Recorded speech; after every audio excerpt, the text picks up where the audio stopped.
Yeah. No to them. Yeah. Man, that was a bit of a scrap. That was a great fight. When you were in there, did you anticipate it was going to be a back and forth one, or did you think you were going to be able to control him a bit more going into this one? I definitely thought I'd be able to control the range a lot better than I did, and I didn't anticipate for him being the offensive wrestler or grappler in that fight.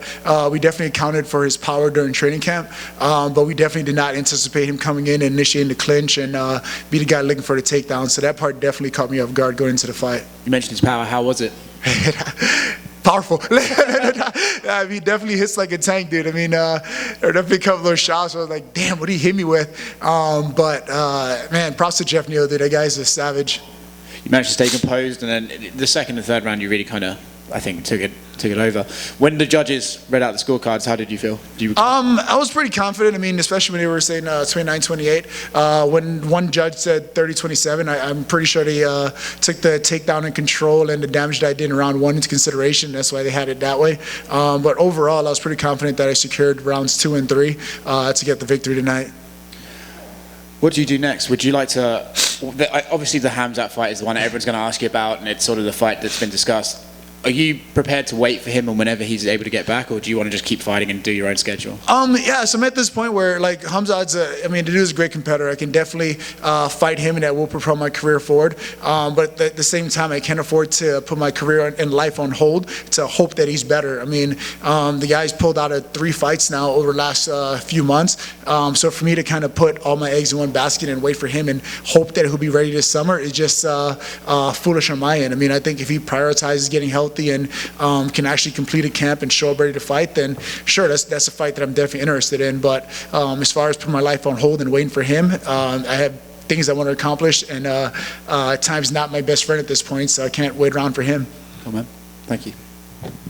I think you kind of touched upon it there. I mean, I think a lot of guys at some point they're like, all right, what's going to get me to the title? What's going to get me the title? But would you say you've reached the point now where it's about just doing what's right for the family, what's right for the career, making sure you're getting the money to keep things moving forward? Do you even think about what's the path I need to take? Does that question even come in, or is it just about other things directing your career? Yeah, I mean, at the end of the day, like the title shot and becoming a UFC champion is the end goal, but I have to be realistic about the path I'm taking to get there. I mean, I'm one injury away from never fighting again. I'm one opportunity away from never fighting again, so I have to be cautious of that and be aware of that going forward. I mean, I do have a son to provide for now, so those thoughts definitely cross my mind from time to time when it comes to how long I'm sitting around waiting for my next fight and that kind of thing, because at the end of the day, I mean, the gold belt would be great, but being able to provide for my family is my #1 goal at this point. And being able to, or I guess having that mindset where you want to just take a fight to make sure that you're able to provide.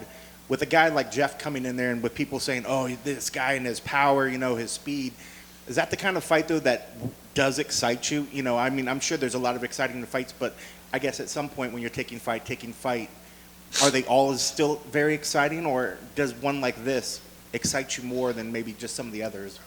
Jeff definitely was a fight that excited me, dude. I'm a fan of that guy. I mean, seeing him laying dudes out left and right, I'm definitely a fan of him. I mean, I knew he brought some pretty interesting things to the table. It definitely kept me accountable during training camp. I knew he was an explosive athlete and brought power to the table. So that was definitely something that I was concerned about coming into the fight, you know what I mean? But I knew the kind of fight that I'll bring out of me, and I was excited to go out there and face him and to put on an entertaining fight for the fans. And it looked like you guys shared a nice, respectful moment at the very end of the fight. Did you guys say anything to each other? Man, just giving each other props. Like, man, that was a great scrap. Thank you for making me that much better. I mean, like I said, I was a fan of his before the fight. I'll be a fan of his long after this fight has ended now. So I just wish the guy all the best, and I hope we both can keep moving our careers forward after that now. How many fights? How many are you hoping to get in before the end of the year? If you could have your way. I know you've had in the past. You've had good runs of getting lots of fights in. At this point, it's whatever it takes. I mean, if it means getting 5 fights for the year is over with in order for me to get to where I'm trying to go, then by all means line them up and let's make that happen. But for me, it's all about whatever it takes to get the job done. That's being a UFC champion and providing for my family. So I'm ready to do those things and take out whoever's in front of me. Did your son watch the fight?